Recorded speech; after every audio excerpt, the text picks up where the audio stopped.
मोदी ने इंडिया को बांध के मरवाया। सिर्फ इंडिया को नहीं मरवाया, इंडिया के ड्रोन्स गिरे, इसराइल को बांध के मरवाया, इसराइल से लिए थे। राफेल गिरे, फ्रांस को बांध के मरवाया। S-400 तबाह हुआ, रशिया को बांध के मरवाया। इतने मुल्कों को बांध के मरवाया। और चाइना जो उनका अजली दुश्मन था वो तो बगले में जा रहा है। अब देखें इंडिया में जो उनके आजाद सहाफी हैं वो अब क्वेश्चन उठा रहे हैं। वो कह रहे हैं कि जी आप कह रहे हैं राफेल नहीं गिरे, तो ये हुस्न इत्तेफाक है कि जो कंपनी राफेल बनाती है उसके शेयर्स जो है वो ड्रास्टिकली गिर गए, और जो J-10C बनाने वाली कंपनी है उसके शेयर्स अपने आप ही ऊपर चले गए। ये हादसाती तौर पे हो गया।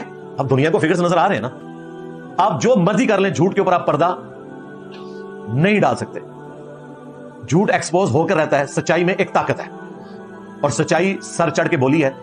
आप देख लें, इनको तकब्बुर था कि हमारे पास राफेल है और राफेल के साथ क्या हुआ है। तो इस पे हमने अर्ज किया था कि J-10C जैसा है ही कोई नहीं। 13 राफेल थे, शाही कोई नहीं। JF-17 जैसा है ही कोई नहीं। S-400 थे, शाही कोई नहीं। वो देख लें उसका भी क्या असर हुआ है।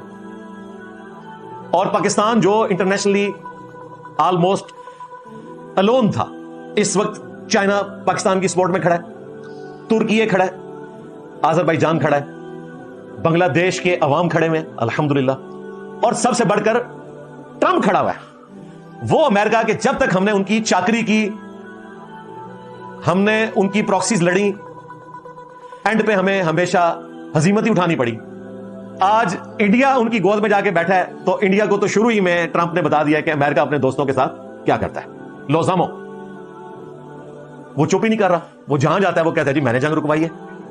और जुर्रत नहीं है, देख लें मोदी की। वहां पे लोग कह रहे हैं कि जी आप कल तक तो धमकियां लगाते थे। अच्छा, मोदी साहब जब अपोजिशन में थे ना, तो ये मनमोहन सिंह को कहते थे कि जनाब जहां पे 120 करोड़ लोग रहते हो, अमेरिका डिक्टेट कर सकता है, ऐसी की तैसी इनकी। आज जनाब 120 करोड़ नहीं 150 करोड़ है, और वो मोदी साहब प्राइम मिनिस्टर हैं। एक जुमला नहीं ट्रंप के बारे में बोल सकते। इसी तो हम कहते हैं उसी वक्त तो फिर ट्रंप है। वो कह रहे हैं मैंने बस इनको तिजारत की धमकी लगाई। हालांकि ये भी खैर वो एक मिजाक के तौर पे बात कर रहे हैं, उनको कुछ भी कहने की जरूरत नहीं है। सिर्फ एक ट्वीट कर दें तो गौसे वक्त है, चाहे तो इशारों से अपने काया ही पलट दें दुनिया की। ये है प्रैक्टिकली वो लोग। आप लोगों ने तो कहानियां बनाई हैं, हमारे बाबे तो फेल हो गए। 1965 में सबज चोले पहन के जनाब रावी के पुल पे बाबा जी आ रहे थे, बम कैच किए। पाकिस्तान की सबसे वर्स्ट अगर कोई जंग हुई है ना, तो ये 2025 वाली है। दर्जनों शहर हमारे टारगेट हुए हैं, 3 एयर बेसिस टारगेट हुई हैं, और सारे बुजुर्गों के शहर टारगेट हुए हैं। लाहौर में भी ड्रोन गिरा है, कराची में भी गिरा है, समुंदर रुका हुआ था, ड्रोन नहीं पकड़ा गया।